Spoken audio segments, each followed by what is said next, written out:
Vítaj v spánkovej vede. První kapitola. Kvantová realita. Úvod. Dnes sa vyberieme na cestu do reality, ktorá je oveľa hĺbšia, než čo vidia naše oči. Kvantová mechanika, snaha porozumieť základným stavebným kameňom vesmíru, funguje spôsobmi, ktoré sa často líšia od sveta, ktorý žijeme každý deň. Tento svet má podivuhodné, niekedy až nelogické vlastnosti. Svetlo je zároveň častica aj vlna. V kvantovom meradle neplatia pravidlá klasickej fyziky. Častice môžu byť na viacerých miestach naraz, pokiaľ presne nevieme, kde sa nachádzajú. Všetko je pravdepodobnosť, veličina ovplyvnená pozorovateľom. Dvojštrbinový experiment.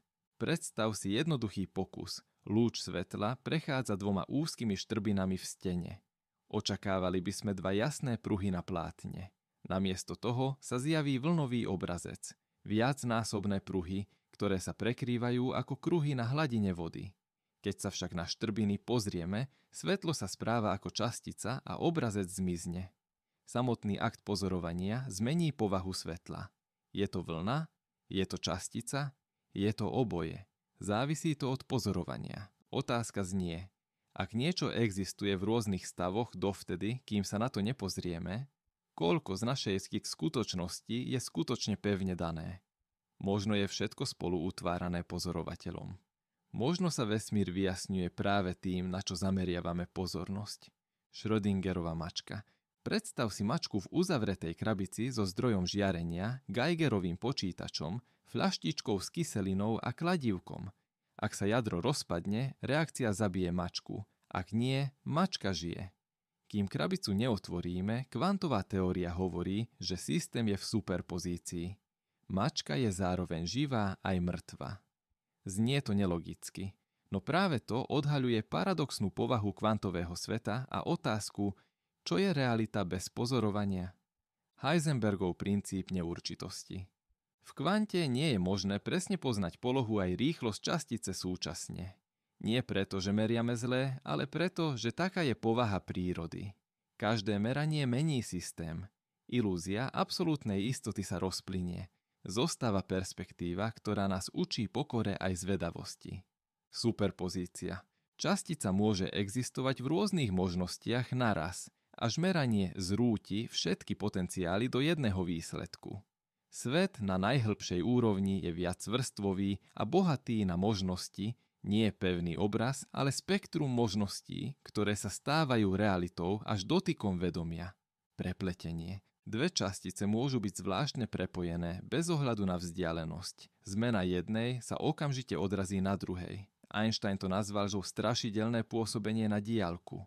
V klasickom svete nemá obdobu. V kvantovom je to skutočnosť. Možno je základná štruktúra vesmíru sieť, v ktorej je všetko so všetkým prepojené.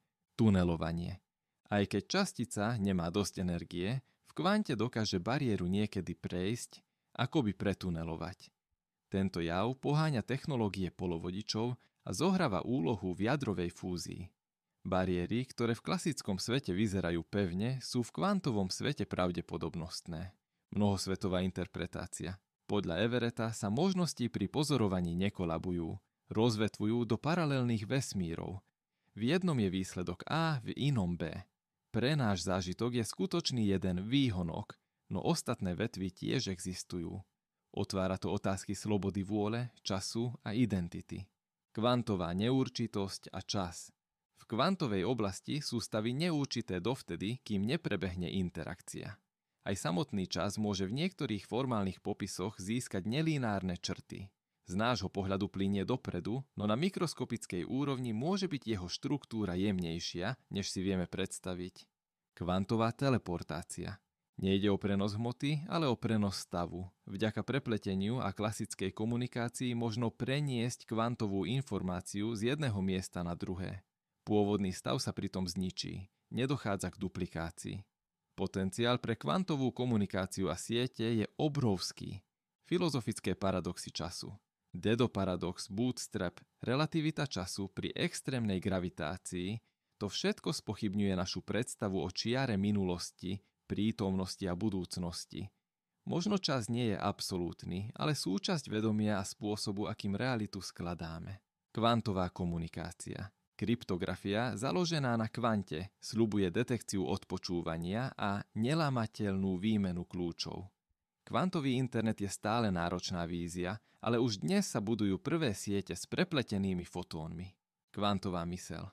Niektoré teórie špekulujú, že vedomie môže súvisieť s kvantovými procesmi v mozgu. Nie je to konsenzus, ale otázka zostáva otvorená. Ak pozorovanie spolu vytvára realitu, aká je presná úloha vedomia? Symetria a narušenie symetrie.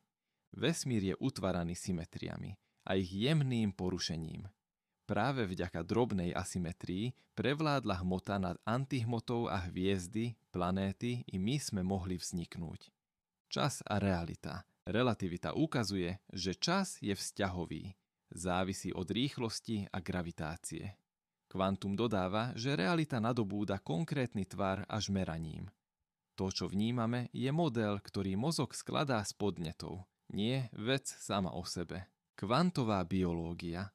Efektívny prenos energie pri fotosyntéze, orientácia zvierat v magnetickom poli, tunelovanie v enzýmových reakciách, to všetko sú miesta, kde sa diskutuje úloha kvantových javov v živom svete. Kvantová filozofia a celistvosť. Superpozícia, neurčitosť a prepletenie naznačujú, že všetko je súčasťou celku. Pozorovateľ nie je mimo vesmíru, je jeho vnútornou súčasťou. Realita a vedomie sa dotýkajú v bode pozorovania. Vedená relaxácia. Teraz sa jemne nadýchni nosom na 4, zadrž na 2 a s výdychom na 6 uvoľni ramená, čelusť, jazyk. Predstav si tmavomodrú hladinu oceánu v noci. Vlny prichádzajú a odchádzajú, ako myšlienky. Nemusíš ich meniť. Stačí ich nechať prejsť. Kým sa pozornosť zúži na tichý bod, realita sa stáva jednoduchšou. Tu a teraz. Tvoje telo vie, ako zaspať. Tvoj dých vie, ako plynúť. A vesmír, nech je akokoľvek zvláštny, je práve teraz milo tichý.